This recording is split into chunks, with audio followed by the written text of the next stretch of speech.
Welcome to the Nerd Party.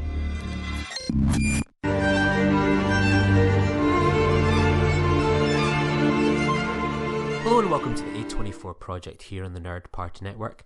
I'm Lee Hutchison, and myself and Dallas King make our way through the A24 filmography, and along the way we aim to bring you interviews with the talent involved in front of and behind the camera.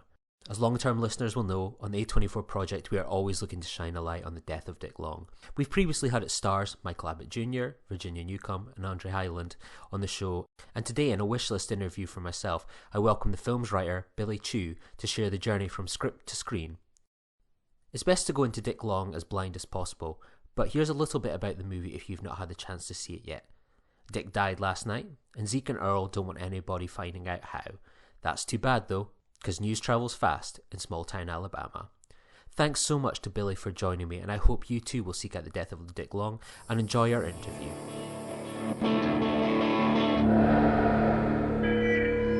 Hey, you motherfuckers want to get weird? I know your name, Billy, as the writer of The Death of Dick Long, but before then you've worked as a producer, actor, director, composer and editor. I'm probably missing things off there. What was your journey to becoming someone involved in the creative arts and kind of a range of roles?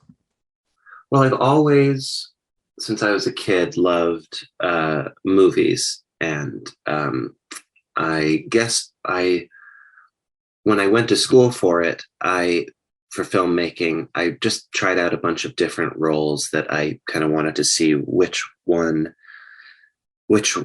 or roles felt right to me, that felt like it wasn't just something that I was interested in, but it felt like a craft I could really sink my teeth into. And I tried all sorts of stuff, like you said, acting. I did some work in documentary. I did some cinematography, which I was not good at. I was not good at cinematography.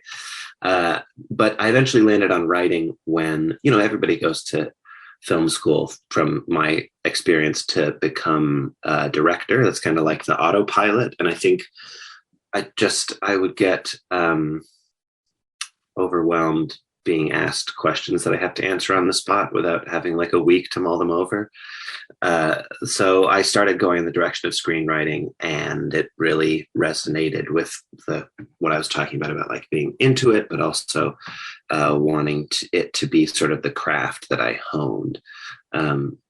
So I was always drawn to storytelling and movies. I had action figures, aka dolls, when I was growing up, and I had one serialized story that stretched my whole childhood. And when I was in the 7th grade, I had to go back because it was like, oh, it's not cool to play with Transformers and Spider-Man and X-Men action figures anymore. But it was just like this. It was like the series got canceled because I was like, oh, it's not cool. So I dedicated a weekend when I was like 13 or 14 to finishing the story. It was like Spider-Man's the only one who survived. Time was kind of reset. It was weird. It was, written by a 7th grader basically. But yeah, I've always loved storytelling, and I got drawn to screenwriting for multiple reasons. Did you have any sort of storytellers that you were kind of drawn to in terms of inspiration or style?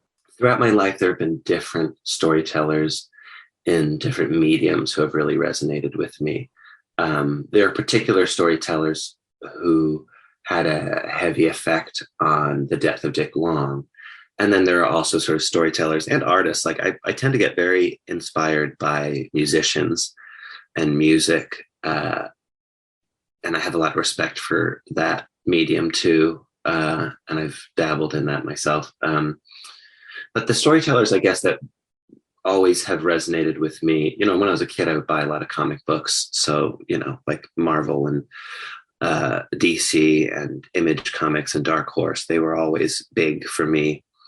And then as I grew up, I was a Star Wars kid. I loved Indiana Jones and Spielberg and stuff. I was in the 4th grade, and we were supposed to do something about a presentation and make a poster about our idol, which was a weird thing to do as a 4th grader, like to be like, who is your golden calf? But, I had a golden calf, and Steven Spielberg, and I did a little presentation on him.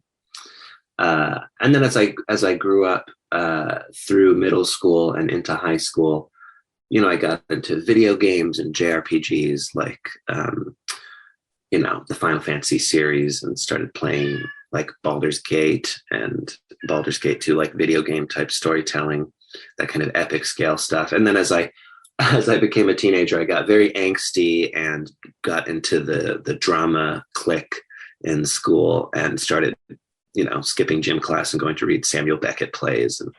And then I graduated from high school, and in college, I kind of, through the friend group that I had, through the network of people that I got to know through the sort of experimenting with different roles in filmmaking, I managed to kind of unite a lot of my tastes and kind of stop being ashamed of, I like Star Wars or I like Dungeons and Dragons and video games, but I also like, Godard and Bergman and the Coens and Alexander Payne. And I was able to kind of reconcile all those things and begin to experiment in finding, for lack of a better word, I guess my voice in a way.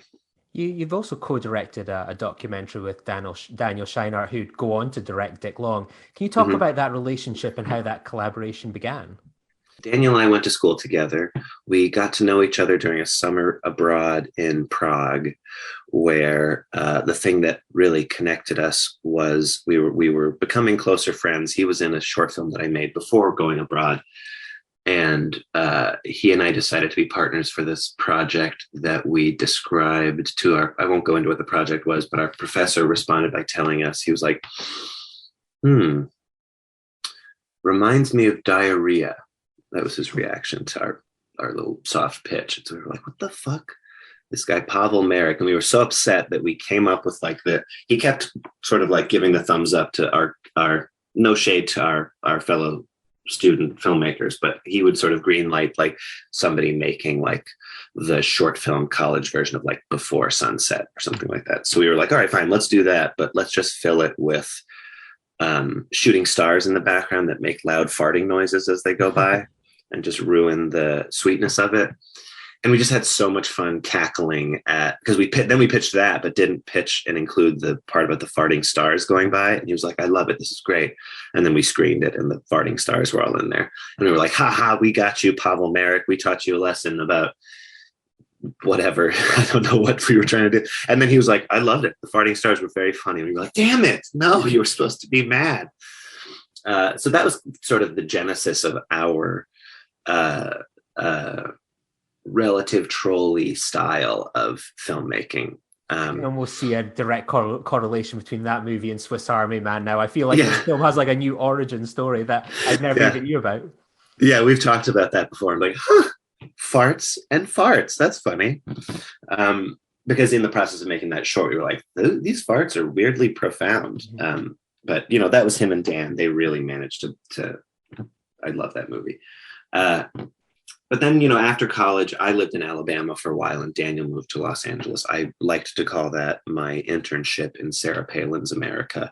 Now it's Trump's America. But, Daniel and I started to really bond as I was living in Alabama and he was living in LA. And my goal was to sort of build up a body of scripts while I was on my internship in Palin's America, and got to know a lot of really lovely people. Worked on some scripts, put together a sort of, gestational, prototypical version of Dick Long and another script called Oh, Fuck Jesus, Goddammit. And Daniel and I got to know each other sort of even better remotely. I'd call him on my hour-long commute from where I was living in the middle of the woods to the Panera I was working at. And I would tell him about how, kind of mind-blowing Alabama was. I grew up in New England, and so it was like another country in some ways. I mean, it was literally another country for a little while. And that our mutual fascination with storytelling in Alabama sent us down a rabbit hole of developing a TV show called The Gleam about a newspaper in this small town, based on a real newspaper. That was just a very small town newspaper that we became obsessed with, partially because it would be, the front page would be like, Goose has a broken leg at the McGovern farm, so they keep it hanging from a diaper in the bathroom until the leg is going to heal. And then right next to it would be 12 die in meth fire at warehouse. And you just be like, what? The crazy juxtapositions of that we got obsessed with. And so we started developing this show about it. And we were like, let's like trick some, I mean, I'm speaking hyperbolically, but we were like, let's trick someone into paying us to make a documentary about the real newspaper as a means to kind of research this show. So we got involved with a company based out of New York, and they were financing some interactive short film work. And we pitched the documentary for making telling the story of this small town newspaper, and they liked it. And so we went down there, shot it, and it was wonderful research. And it it's an interactive documentary, so there aren't many like forums for that type of thing, but it got to play around sort of some digital filmmaking festivals, which was really fun to share with people and get to watch people's reactions to. And I always have been interested in documentary filmmaking. Some of the films that influence my style the most are documentary filmmaking. Like I love American Movie, Grey Gardens, Harlan County, USA. And I also, when I was living in Alabama, a friend of mine hooked me up with a job at the Center for Public Television and Radio, which was out of the University of Alabama. And it was a great gig because I went from working at a Panera, which was not my jam, to being given these hard drives of basically like hundreds of hours of footage about, for example, the one mortuary school east of the Mississippi. And so it would just be like, whatever you can do with this, try to put together an hour-long documentary. So I'd go through hundreds of hours of footage and have sort of the challenge of like, who's going to be my lead? Who's going to be how do I find an arc that is honest and real to what actually is going on and who this character is, but is also sort of like cinematic at the same time. So the kind of like process of being given predetermined raw materials that are literally naturalistic and assembling a story out of that had a really heavy influence on my writing, because I tend to write in what I pretentiously like to call heightened naturalism. And that does involve kind of sort of like, well, whatever these characters say, I've got to sort of sculpt into a scene, as opposed to like, what do these characters need to say? How do I make them say it in a way? And of course I do that sometimes, but a documentary played a major role. And that documentary that you mentioned, that was the first time Daniel and I, we co-directed that. But we didn't co-direct Dick Long or anything, obviously, but that was a very important sort of development of our collaboration that definitely, had it not happened, I don't know that it would have been so easy to step into developing Dick Long together. When did that development process begin for you, and what started off your journey in terms of the first words on that script to bringing it to life? Well, it started off in a couple places. It started off in some ways as hearing a lot of late night comedy after something like what happens in the movie happened. Mm-hmm. It happened in the Pacific Northwest, not in the South. But it was interesting to hear the jokes being made about it, because it is funny. Like it's a really darkly funny thing that happens, disturbing, but that's part of what makes it so funny. And I guess seeing all the jokes about it made me kind of feel like, not like indignant or anything, but a little bit like, like there are people whose lives have been like utterly destroyed by this thing we're all joking about. And I wonder what that's like to have your life destroyed by something a secret like that coming out. And then I sort of was like, oh, that's interesting. Like a story about a secret, and the subject matter of Dick Long. I really wanted to tell a story about a secret, because I think we've all had secrets that we've kept, not always as severe as the one in Dick Long. But we've always, a lot of us have had pretty innocent secrets, things we kept from our parents or things we keep from our families, I was going to say for better or worse, but generally for worse. And I started to think like, well, the best way to access the kind of experience that I want to give people when it comes to the revelation of a secret is to not fall into a trope or a secret that we've seen before, because I think that would kind of like snap things into place as like, oh, it's this kind of movie. It's an infidelity movie, or it's an accidental murder movie, or it's X, Y, or Z. And I wanted it to be shocking in a way that would be unique enough that the audience wouldn't really know how to take it, throw them off balance. And that got really exciting to me. So the combination of like, conceptually, this is kind of a conceptual joke, but in practice, it's a really functional way of exploring secrets and the repercussions of those secrets being revealed. And so then once I got into the writing process, it was really about sort of discovering the world and getting to know the way that I wanted to tell the story, focused around the Olsen family, around Zeke and Lydia. And from there, it was a development process that, like, I wrote many scripts as I was working on this in the background. You know, I'm a working screenwriter, so it wasn't always like this was my main focus at the time, but it was something I kept returning to because it's kind of like a puzzle to solve, like a really satisfying puzzle, you know? The picture that it was assembling was disturbing, but the process of putting it together was like, I feel like if I can do this, this will be unique. And as the years went by, you know, I started writing it when I was in Alabama. I'd write it. I'd like be at work at Panera, and I'd be like, "Oh, this is an interesting scene," and I'd print out some receipt paper and I'd write down some dialogue or something. But as I got further into the 2010s, I was like, you know, this movie should be filled with butt rock. There should be Nickelback and Stained, and there's something really like that mirrors the conceptual ridiculousness of this, to be like, I'm going to try to make people feel something when they hear a Nickelback song. So all of these challenges started to add up, and I eventually wound up with a script I was pretty proud of, shared it with Daniel, and he was into it. He was at a point in his career where they just made Swiss Army Man, and he sort of had like the world at his fingertips. Like, they'd been offered Deadpool 2. They were sort of developing a project together that they've just kind of wrapped up now. That's going to be coming out next year, I believe. But that's a long process for them. You know, it's them being writers and directors. It's considerably, like, I finished the PDF and I'm like, on to the next idea, but they then have to go through the whole process of making the movie. God bless them.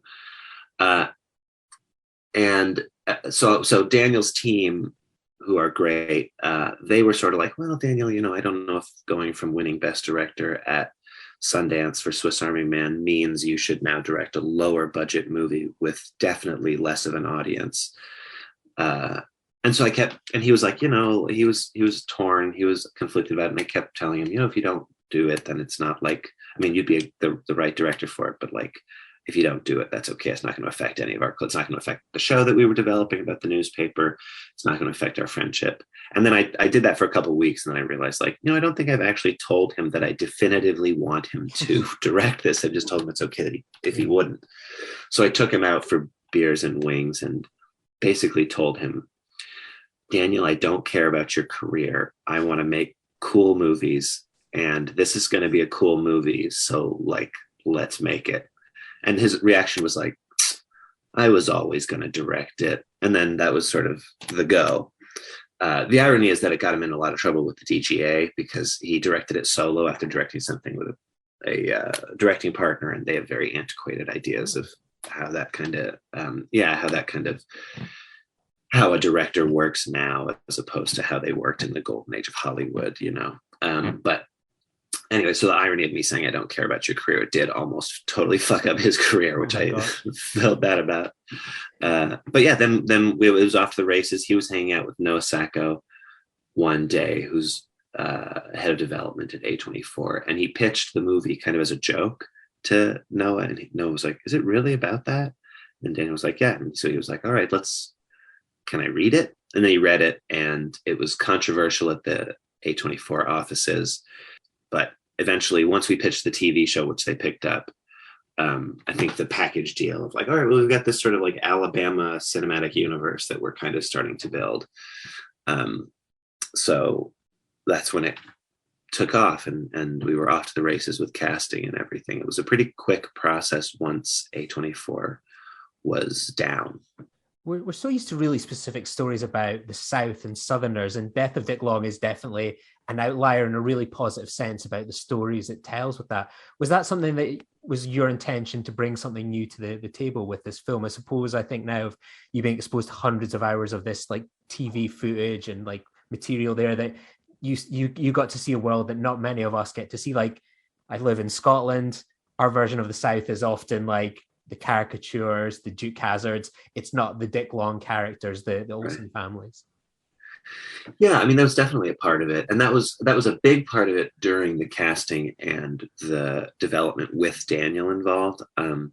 I also, coming from working in a lot of documentary in Alabama, I was getting to see like the true natural Alabama that wasn't through the lens of somebody's fictionalization necessarily. Although, like Flannery O'Connor played a big role in sort of a lot of the aesthetic, but I guess I feel like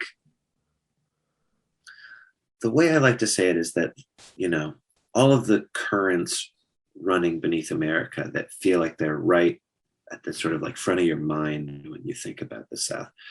They're everywhere in America, but with the specificity of talking about the South in a realistic way that's not a caricature or Foghorn Leghorn or something like that.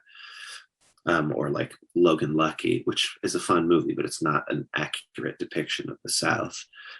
There's just so much richness there that I've sort of found if you can lean into the specificity of that, you can actually kind of like, in a way, write about big things in American culture and just human nature, but you can write them small by setting them in small town Alabama. And as long as you have that kind of naturalist, almost anthropological look, I'm just kind of dropping you in there. Friday Night Lights does sort of a similar thing with Texas football, I think. And I say that because my fiance and I are rewatching it, and I'm just like, damn, this really holds up. Anyways, yeah, it was definitely a part of wanting to tell this story in a way that like showed the South for what it was, because for a lot of reasons, but one of the main reasons was like, we can't talk about American culture if entire sectors of the culture are treated as jokes. We can make fun, like we can make jokes, like there's nothing wrong with jokes, but treating the entire culture as a joke is just A, shortchanging it, and B, sort of standing in the way of what I see as progress and the ability to really talk about things that are going on, and not just like I said, the conceptual disturbing joke of the death of Dick Long, but toxic masculinity that enables sort of like endless spiral into darkness, or men doing depraved things and keeping them a secret until they just explode. There's a certain like I think it wouldn't have had the same, I don't know that it would have had the same momentum behind it and interest from A24 if there hadn't been earlier the beginnings of the Me Too movement. And also, honestly, there were new eyes set on the South because mainstream coastal liberal culture was like, what the fuck is going on in the South? This is crazy. And so eyes were turned on the South. And I think if that hadn't happened post He Who Shall Not Be Named being elected president, then I don't know there would have been the same kind of interest, because this script was sitting around for years. Daniel and I developed it into the best thing it ended up being. But I used to get responses like, the Coen Brothers-y thing, which I don't mind the comparison to Coen's, because Fargo and Raising Arizona were big influences on the movie. People for a long time were like, people don't really like the Coens thing. It's just the Coens who do that. But, the last couple of years, the Coen aesthetic, there's a TV show that is just people aping the Coen Brothers aesthetic. And so it's become so much more, I hesitate to say mainstream, but so much more generally accepted that like other people than the Coens can do it successfully.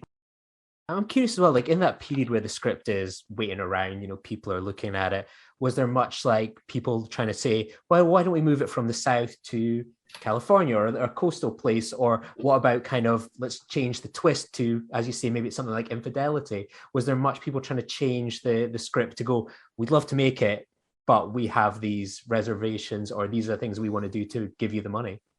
Yeah, it was a mixture of things. I mean, the first draft that I wrote was set in Wyoming because I think I was like, setting in Alabama feels a little too, almost in a way, cliche because I was like, oh, it's, Southern Hicks, and I feel like that'll read wrong to people in the South.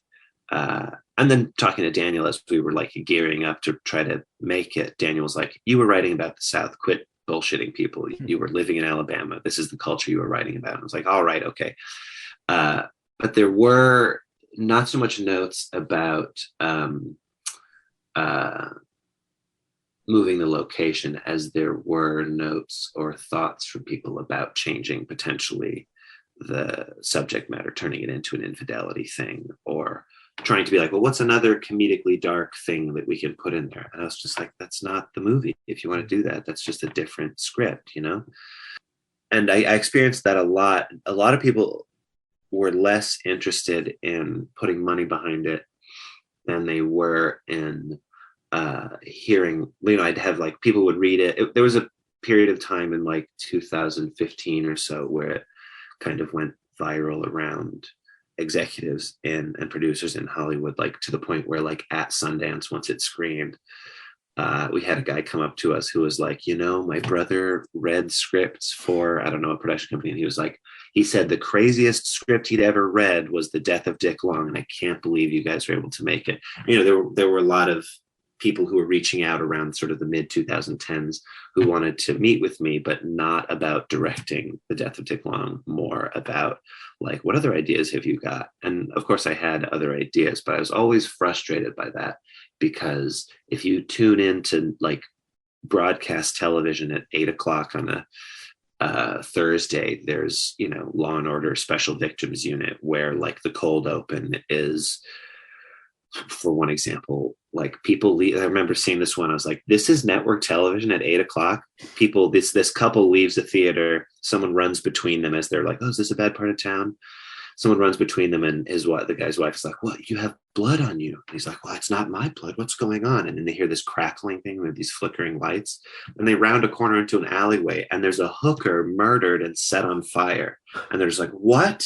And that's dun dun. That's the beginning of the episode. And I was like, this is the fucking 8 o'clock on NBC, and you're scared to make this movie where nothing disturbing happens on camera. It's like this weird disconnect that people have. But, it's like the same reason that like Gummo was rated NC-17. And when, Harmony Korine reached out to be like, why? The, MPAA was like, I don't know, it was weird and upsetting. And so they gave it an NC-17. Luckily, we got an R. I was nervous about an NC-17, but luckily we got that R. One of the highlights for me of the film is the cast, and we've been lucky enough to have the three leads on the show. When you were writing the script, did you have actors in mind personally, or are you very much kind of drawing these kind of characters to life? How do you visualize the cast potentially? I honestly, I have a hard time writing if I'm visualizing the cast, unless the process of creating the character was like Andre Hyland, for example, who plays Earl. I would just last year finished a script that I came up with a character, and I was like, oh, that would be a good, like I came up with a character that would serve a particular function, but I hadn't cracked who the character was. And I was like, what if Andre played that character? And it like snapped right into place for me. Now, of course there's going to be the process of like producers, and he'll have to audition and yada, yada, yada. And I don't have say over that, but that's one of the sort of the few times that I've written for someone. There's a project that the same project has Dave Franco attached to play the lead. So obviously I was writing the role for him. But for Dick Long, I didn't really have any actors in mind. It was really more, honestly, I was looking at a lot of Andrew Wyeth paintings and just kind of trying to divine who the people in those paintings were, going to a Waffle House and looking across the way at the bar, getting an all-star breakfast. I'm like, oh, I wonder who that guy is.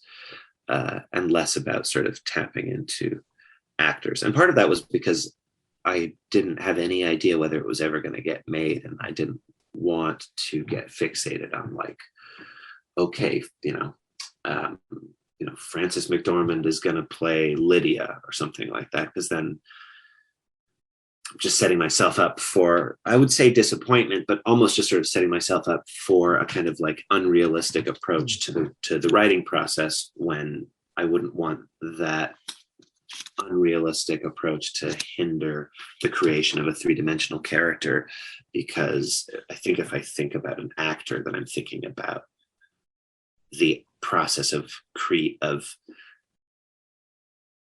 I guess I'm thinking, it feels like I'm putting the cart before the horse a little bit. Like I need the character first before I can jump in. Like I've got a new script that I have a phone call with the producers later today, and they keep asking me the lead character is named Cricket. And they keep saying like, who do you want to play Cricket? Do you have anybody in mind? And I'm like, yeah, Cricket. Can't Cricket just play Cricket? Why do we need to find an actress? But that's kind of a silly approach, but I have a hard time with that this is a long answer, but I just have a hard time with that transition. When the film was cast, what was it like for you to see these actors like bring that script to life? What kind of feeling is that when you hear your words kind of come to life? You're watching it either on screen or on set. It's lovely. I mean, it's an amazing experience to get. This is my first feature that's ever been produced, and so it was really a really special experience to get to watch it come to life, and to watch it come to life in different ways with the different actors, like Virginia, who plays Lydia, Virginia Newcomb. She sticks to the script in a way that brings the text to life. And she and I had I was kind of the dramaturg on set. I would sort of be there to talk to the actors. And based on their individual styles, we're like, Andre stuck like 80% to the script, but then, he would be improvising or something. And I'd be like, all right, that gives me an idea for then the next day. The night before, I'd be like, I'm going to rewrite this little thing to fit how he's doing it. And that was more of a sort of interplay. But the process of like doing the auditions was both nerve-wracking and really satisfying, because seeing people audition and sort of being like, that's not really how it goes, added clarity for me about what we needed. And watching people do it well, like when Mike started auditioning, it was like, Daniel put him through several rounds of self-taping, and watching him, and it was like it wasn't the kitchen scene that he would audition with, but I forget what the series of scenes we had given him to work with, but one of them was the scene where he tells Lydia that the car has been stolen. And watching him do that scene in the multiple ways, there's one that he did, he had his shirt off and he was like almost puking because he was, because he's a bad liar. And so he was playing with different varying degrees of how bad of a liar he is, like full Knives Out with the woman who pukes every time she lies. Yeah, it was almost miraculous to get to see the words come to life, because having the memories of like writing dialogue on the back of receipts at Panera in Greystone, Alabama, and then getting to sit at my computer and watch different auditions of people reading the lines was really special. Are there any elements from the script or that never made the final cut that you would have loved to have seen brought to life? Or is it kind of so far gone now, you're like, this is the final version in your head? I mean, both. There are certain things that I look back and wish I had the foresight to change. I won't get into my criticisms of the movie because I'm glad that they're there, because there's certain lessons that I don't think I could have learned had I not gone through the process of having a feature produced. I learned a lot about the craft that I had been wanting to hone by way of watching it play out and watching it go through all of the directing, the editing process and production and all that. But yeah, there are certain things, certain riffs and gags that were left on the cutting room floor, like the scene at the bar after the revelation in the kitchen when Zeke meets up with Earl. There was a much longer back and forth between Earl and the waitress about the honey mustard. Like it happened like 3 or 4 times where it just is sort of building to his being such a dick to her, but it just like wasn't working rhythmically. So they cut it. And that's kind of on me for not figuring out how to make it work rhythmically and getting distracted by thinking it's funny to just talk about mustard. But there's not much that's left on the cutting room floor. I'm trying to think. There are some lines that were changed at the last minute that were better choices. I feel like, oh man, if we had done this other line, it would have been wouldn't have worked as well, but it would have been weirder. And sometimes I'm like, should it have been a little bit weirder in certain moments? But Daniel and our editor Paul did a really good job of getting like balancing the weird and the more sort of like accessibly grounded. Like Sarah Baker, who plays Officer Dudley, and also again Andre Highland, who plays Earl. They're amazing comedians. Yeah. Like Andre would, like there was one line where in the movie he says like, this is Dijon mustard, aka tastes fucking nasty. But there was another take, like the night before he had come up with all these different alts, and there was one take where he was like, aka this is honey mustard, or this is honey Dijon, which is nasty, aka tastes like Klingon jizz. So I need some honey mustard. And then she goes back to the kitchen, and Zeke is like, man, you're an asshole. And he's like, I'm not the one back there jerking off Lieutenant Worf, which is a funny line for a comedian, but we had to keep it grounded. And Earl wasn't a comedian; he was an awkward weirdo, and like Dudley was also kind of an awkward weirdo, and like specifically the conversation where she's at the table with Jane Long, Jess Weixler, who also did an amazing job. She's incredible. But that conversation at the table while Zeke and Lydia are in the other room, and she slaps him, and you wouldn't know what the truth was if it slapped you in the face. That conversation where they're in the other room, she had some really hilarious banter they had some really seriously hilarious banter that was like, we can't do it. It becomes like a different movie if it becomes too like written jokes, when we need the more character-based jokes to make it work. Otherwise it might be jarring, because the movie already goes through like some big tonal shifts. So having the humor shift too was a little much, I think, sometimes. As a Star Trek fan, I would have loved to have seen that alternative take. I never thought Bitcoin and Star Trek would come together like that. What a moment to be alive. Yeah. What was your kind of reaction to the finished film, and what was it like taking it to Sundance?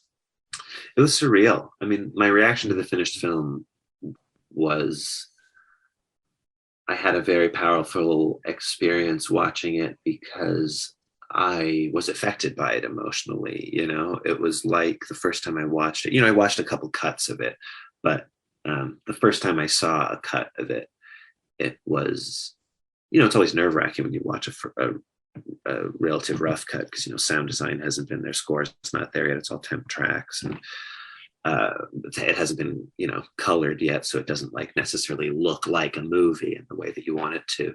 But even then, watching it, I felt really proud, and I felt like, okay, this is affecting me emotionally. And I've been living with this story for the better part of a decade, since the first Obama term.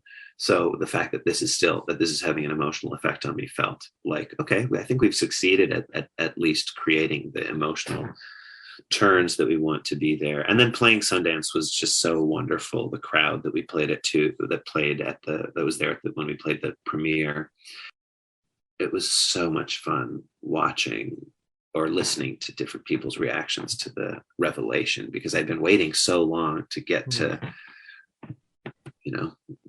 give people this twist and see how they react. And it was really fun in a packed theater to hear people's nervous laughter and hear people's shock. There's one screening, I think, where was it? It was at the Atlanta Film Festival, where some woman screamed, "Oh my God," at the reveal.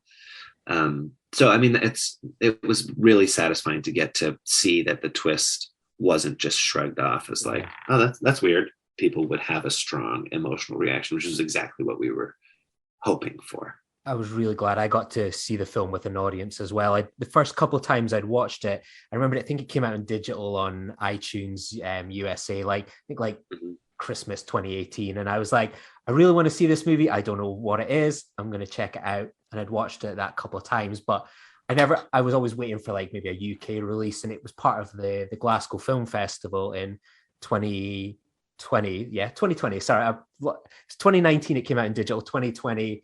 It was at Glasgow Film Festival just a few weeks before lockdown. And the film was a sellout for the first screening, and they added on a Sunday morning screening. And I was like, oh, fun. I really want to go see that film with an audience, because I'm like you, have like, I know what's coming. Yeah. I want to see what an audience reacts with it. Because like you watch something at home, it's always good, but I like that audience feeling. And it was little moments that I thought were funny watching it. But it's when you're an audience, they go, I didn't think that was a necessarily funny moment, but an audience will. Like, I think the bit that always made me surprised that someone just thought was the funniest thing was at the beginning when you're going through this town in Alabama and you have the lawnmower like on a stick. Someone thought that was the funniest thing and just started like laughing away in this thick Glaswegian accent. And then just like, you know, it's like I've seen it with films like Uncut Gems or Dick Long, where you're like, I know what's coming here.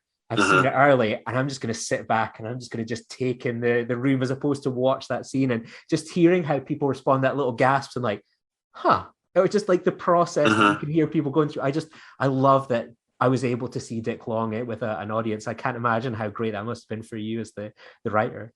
It was great. I'm so glad you got to see it with an audience. It's a really fun process to see with an audience. Daniel, when we were sort of touring the film festivals, he would break out his phone and hit record the audience's reactions, and it was a really like wide swath of stuff.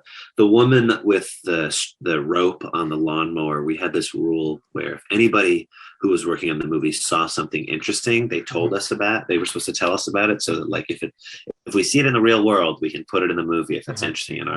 And Daniel's partner, who was our community outreach and coordinating producer, she saw that a woman mowing her lawn on the hill with a rope, and we were like, all right, well, let's put it in the movie. And it's always a big hit. It's always which is so funny to me, because it seems like that's how you mow a hill, you know, a lawnmower on a rope.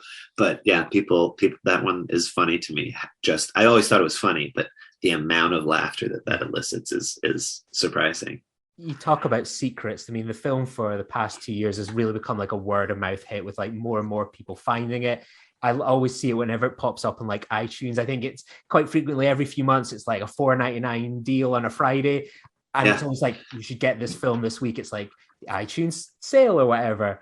But everyone always seems to feel like it doesn't need to be said, but everyone is like, oh, there's this twist. Let's just keep it secret and recommend this film. And like, you should watch this. It's quite surprising. Has it been amazing for you to watch this film kind of grow and grow? And everyone that watches it, whether it's like critics or people like us chatting about it, keep it secret, and they don't need to be told that, so that other people can share it, as opposed to maybe it being like the death of Dick Long. Here's one of these twists and everyone talks about it, whether it's like a Darth Vader's father or something. Everyone just goes, there's a twist, but we're not telling you what it is.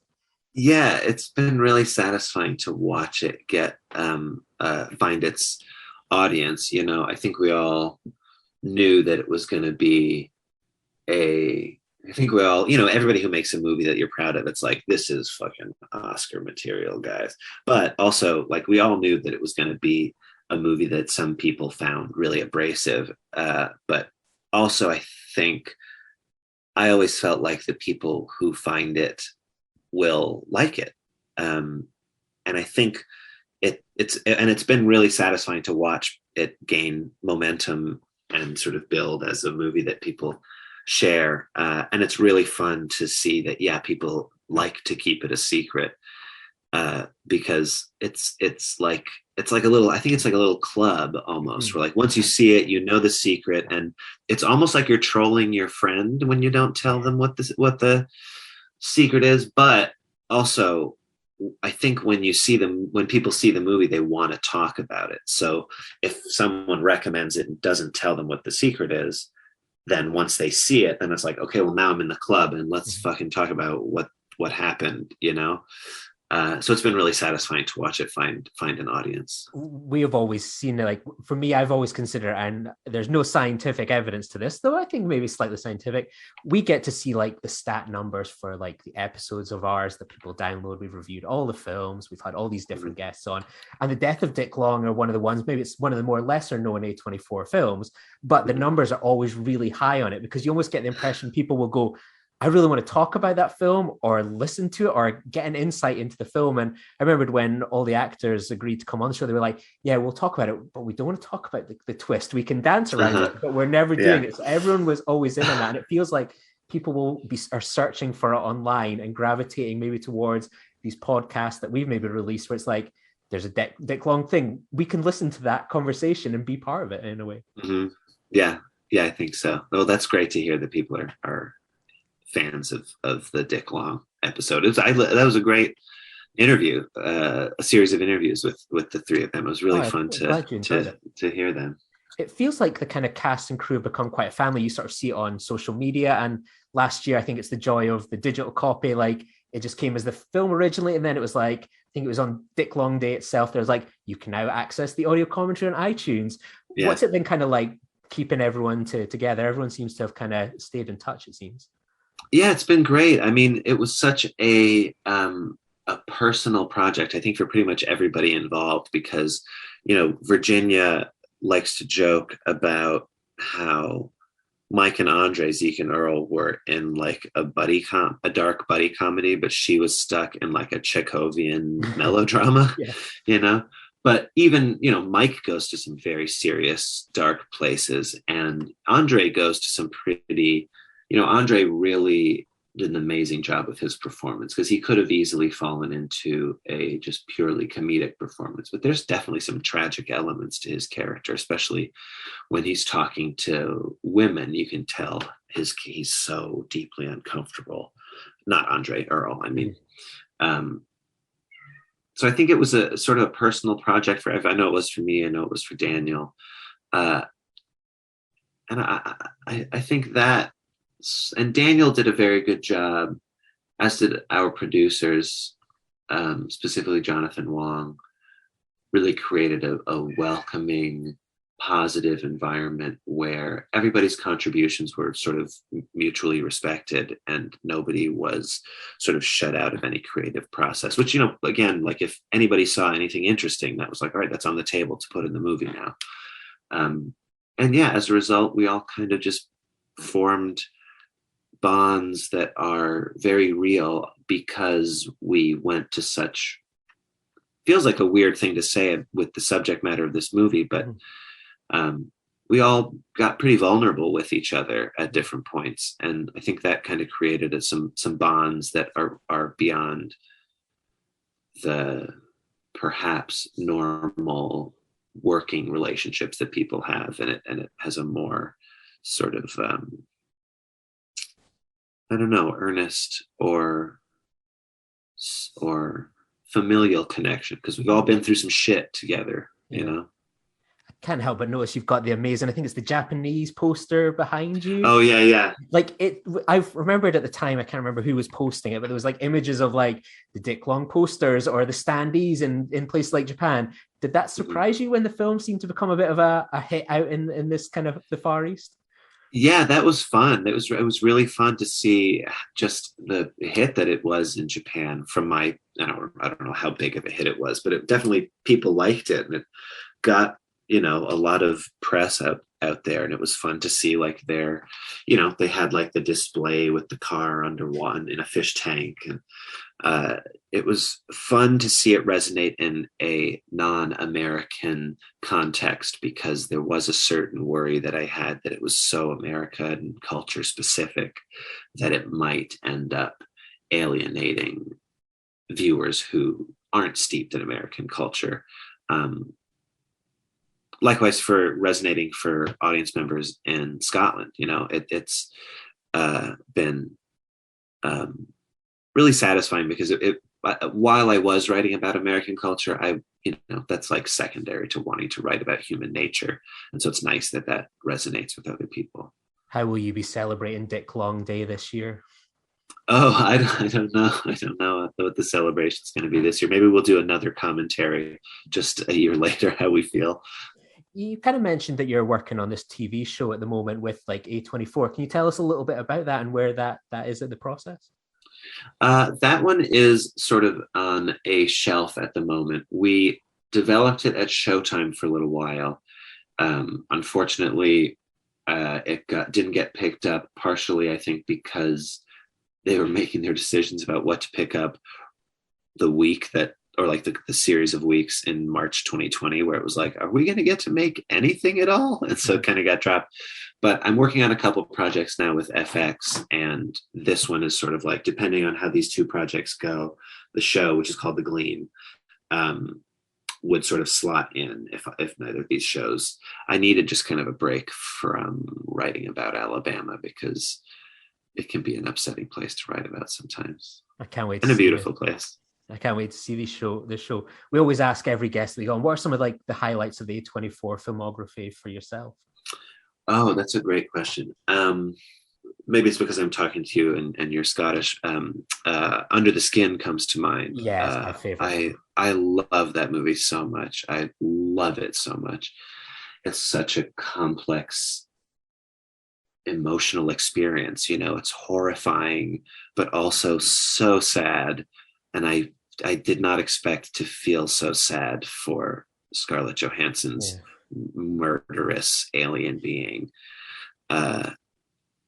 Also, I love Good Time. I mean, Uncut Gems is fantastic too, but Good Time, it was when we were making, I don't know if I'm supposed to say this, but it was when we were making Dick Long that Good Time had just played Cannes, and our producer had a copy of it. And she was like, you guys have got to see this movie. It's fucking amazing and insane. And you've never seen Robert Pattinson like this. And we all watched it together just on this small, like little, cathode ray tube TV in this like old Southern mansion that they had rented for some of the actors. And it blew my mind, and it became this really special thing that I was like, can't wait to take some friends to this movie. This is fucking incredible. And then let's see, I'll do my top three. What's my, oh man, it's so hard to choose top three. I'm a sidebar Swiss Army Man. I'm such a huge fan of, but I have to, I feel like that would be like, I don't know if it would be nepotism, but I do feel like it goes without saying almost. Yeah. So let's see, what's my number three? The Witch. I love The Witch so much. I grew up in New England in the woods. And so the terror of being in the woods in New England and the eeriness of that, it was captured so perfectly in that movie. And there's just so many choices in that movie that are stunningly bold, that manage to transcend the sort of like, wow, what a bold choice. And it keeps me totally in the film. I mean, I could go on and on about that movie. It's just incredible. I feel like I'm missing one.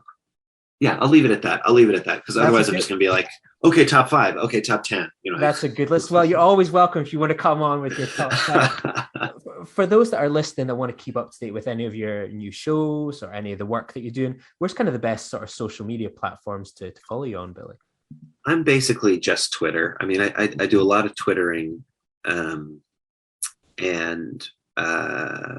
Instagram. I'll post little Instagram stories every once in a while, but that's more like if you're interested in seeing my cat or how pretty my fiance is, which she's very pretty. So if you want to follow me on Instagram, go for it. But if you want to follow my work, it's going to be Twitter. Well, thank you so much. It's been an absolute pleasure to talk about Dick Long with you today.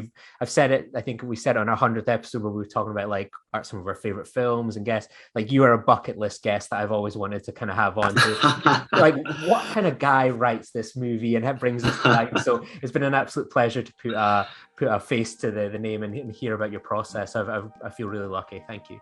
Well, thank you, Lee. Thank you for having me on. It's been really fun.